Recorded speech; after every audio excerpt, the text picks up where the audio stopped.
রাহুল গান্ধীর যাত্রার প্রথম দিন থেকে অর্থাৎ বক্সিরহাট থেকে এখন পর্যন্ত প্রশাসনিক সহযোগিতা আমরা পাচ্ছি না। আমরা এটা আশা করিনি যে পশ্চিমবঙ্গে রাহুল গান্ধীকে এই ধরনের অসহযোগিতার মধ্যে পড়তে হবে। বাংলার সংস্কৃতি, বাংলার ঐতিহ্য, বাংলার ভাবমানস সবসময় অতিথি যারা তাদের প্রতি সহৃদয় আন্তরিকতা প্রকাশ করে থাকে। আমাদের সংস্কৃতি বলে অতিথি দেবো ভব। আমাদের ঘরে অতিথি এলে হিন্দুরা বলে আমরা গরিব, দুটো ডাল ভাত খেয়ে যান। কোনো মুসলিম পরিবারে গেলে গরিব হতে পারে, মুরগিটা জবাই করে মুরগির মাংস ভাত খাওয়াবে। আমরা এইভাবেই এই বাংলায় আমাদের বাবা মার কাছে শিক্ষা পেয়েছি। কারোর সঙ্গে কোনো বিরোধ থাকতে পারে, কিন্তু তোমার ঘরে এলে তাকে আতিথেয়তা করতে ত্রুটি করো না। রাহুল গান্ধী কে? জওহরলাল নেহেরু, ভারতবর্ষের প্রধান মন্ত্রী, যিনি স্বাধীনতার আগে ব্রিটিশের দ্বারা অত্যাচারিত হয়ে, লাঞ্ছিত হয়ে, কারাবরণ করে স্বাধীনতার যুদ্ধের একজন সৈনিক, ভারতবর্ষের প্রথম প্রধানমন্ত্রী। তারপর ইন্দিরা গান্ধী বাংলাদেশ গঠন করলেন, দেশের জন্য শহীদ হলেন, বুকে গুলি নিয়ে তিনি দেশ মাতৃকাকে রক্ষা করতে প্রাণ দিলেন। রাজীব গান্ধী এই দেশের অখণ্ডতার জন্যে যাকে শহীদ হতে হলো।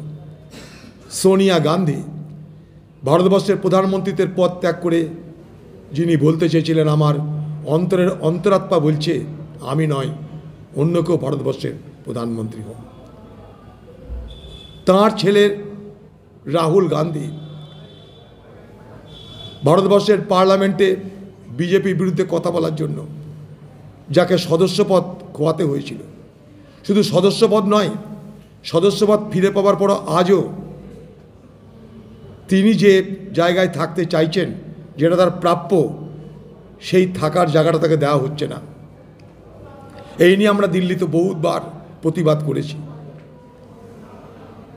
মানলাম ঠিক আছে, তাকে দিল্লিতে ঘর ছাড়া করা হয়েছে, তার থাকার জায়গা তাকে বরাদ্দ করা হচ্ছে না, যদিও সেটা তার পাওনার মধ্যে পড়ে। আমরা সবাই সেইভাবেই ঘর পেয়ে থাকি। পশ্চিমবঙ্গ, এখানেও রাহুল গান্ধী যেখানে তিনি থাকতে চাইছেন সেখানে থাকতে পারছেন না। তিনি কোনো 5 স্টার হোটেলে থাকতে চাইছেন না। তিনি চাইছেন যে অন্য 5 জন যে সুযোগ পেয়ে থাকে সেই সুযোগ তাকে দেওয়া হোক। রাহুল গান্ধীর পদযাত্রায় আমরা কংগ্রেস করি, রাহুল গান্ধীর ব্যানার তো টাঙাবো না।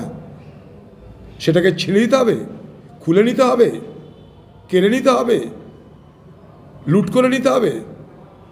এ কি কথা?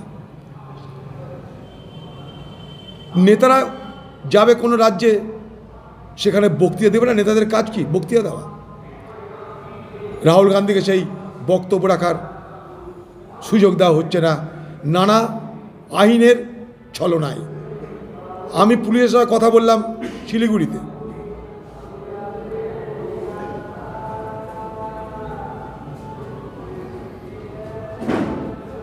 দাঁড়া একটু,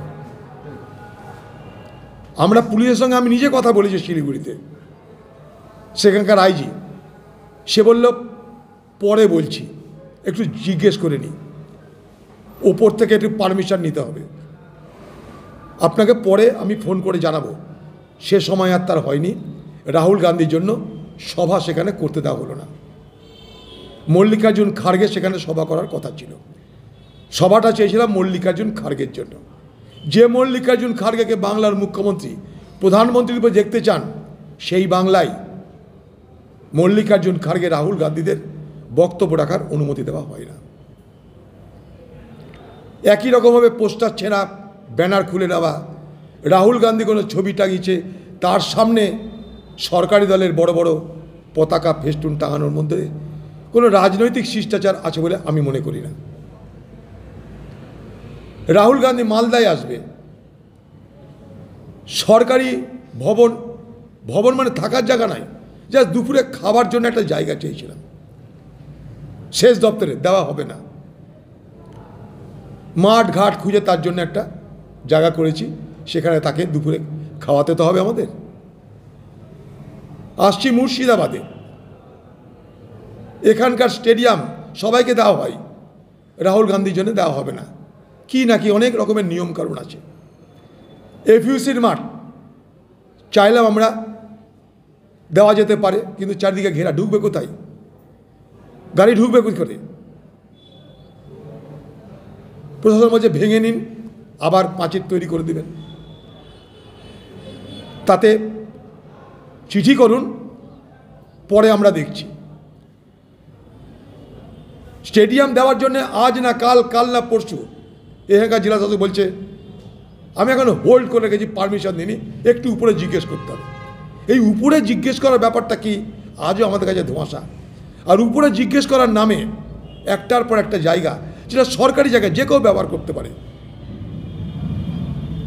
সরকারি ভবন সরকারি ভবন, কোনো পার্টির কোনো ব্যক্তির নিজস্ব ভবন নয়, তার সুযোগ থেকে আমরা বঞ্চিত হচ্ছি। এটা কি হচ্ছে? এটা কি কোনো দরকার ছিল? রাহুল গান্ধীর পদযাত্রা কিন্তু সর্বভারতীয় ঘোষিত পদযাত্রা, এটা লুক্কায়িত কিছু নয়, ঘোষিত পদযাত্রা। দেখুন, কন্যাকুমারী থেকে কাশ্মীর বিভিন্ন স্থানে আমি রাহুল গান্ধীর সঙ্গে ছিলাম, কোথাও কিন্তু এ সমস্যা হয়নি যে রাহুল গান্ধীর মতন কংগ্রেসের ব্যক্তিদের সামান্য দাঁড়িয়ে দুটো খাবার সুযোগ থেকে বঞ্চিত হতে হয়েছে। এ দৃশ্য আমাদের দেখতে হয়নি। মণিপুরে মানা যায়, আসামে মানা যায় যে হ্যাঁ ওরা করবে, ওরা তো করেইছে। বাংলা এটা আমাদের কাছে কাম্য ছিল না। তাই রাহুল গান্ধীর পদযাত্রা নিয়ে এই বিতর্ক অপ্রয়োজনীয়, অপাঙ্ক্তেয়, এটা কোনো প্রয়োজন ছিল বলে আমি মনে করি। জানি না কী কারণে রাহুল গান্ধীর সঙ্গে এই দুর্ব্যবহার করা হচ্ছে।